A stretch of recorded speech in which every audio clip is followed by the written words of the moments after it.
Welcome back to I Will Push. I have been battling with the idea that Christians believe in reincarnation. I am from the Caribbean, a black woman who also held that belief. I understand because before delving into the Word of God after being baptized for a while, I held this belief and many others, beliefs that confused us and non-believers. First ask yourself, can this be true?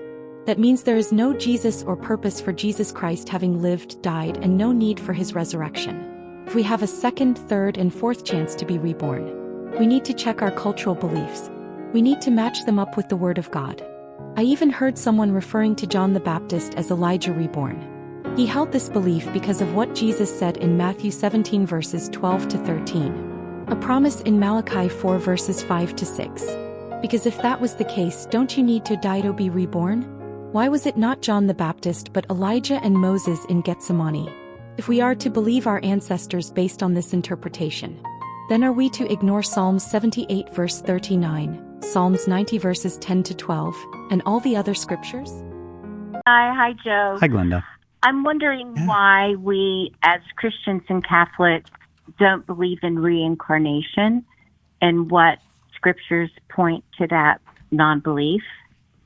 Yeah, there's plenty of scriptures that point to that. I want to suggest two ways of looking at it. One, just biblically. So, for instance, Hebrews 9, verse 27 says, it is appointed for men to die once, and after that comes judgment.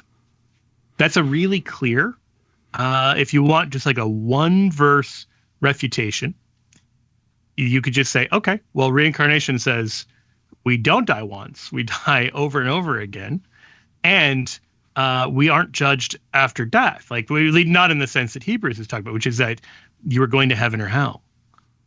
If you look more broadly, you'll find that the Bible is replete with these descriptions of judgment, that there is a time when you die and you're judged. So, for instance, in the Gospel of Luke, when Jesus tells the parable of Lazarus and the rich man, when they die, one goes to the place of comfort and one goes to the place of torment.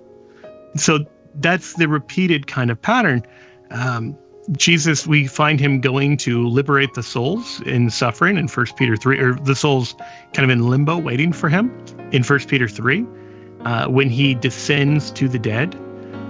And so, like, when Jesus dies on the cross, he doesn't get reincarnated. Rather, soul and body are separated, and he goes to this spiritual realm. So the whole Christian message presupposes that reincarnation isn't true. And in the Old Testament, but in a much clearer way, I think in the New Testament, we get a clear description that when you die, you go to heaven or hell. Now, that doesn't preclude purgatory, where there's like a process of purification before you enter heaven, but it would preclude a whole second lifetime on earth. That's incompatible with the biblical evidence that you die once and then are judged. The last thing I'd say is, even apart from the biblical evidence, I find that a belief in reincarnation is hard to grasp. It's hard to reconcile it, we'll say, with the idea of population growth.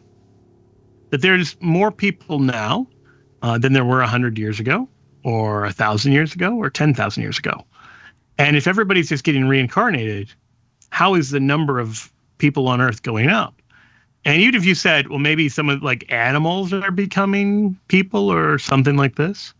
Well, it seems like the number of living organisms is in flux, seemingly going up, but it could potentially be going down. Either way, you would think there would be a constant number, that every time one person dies, another one's born. We don't see that demonstrably in human history. We see the opposite of that.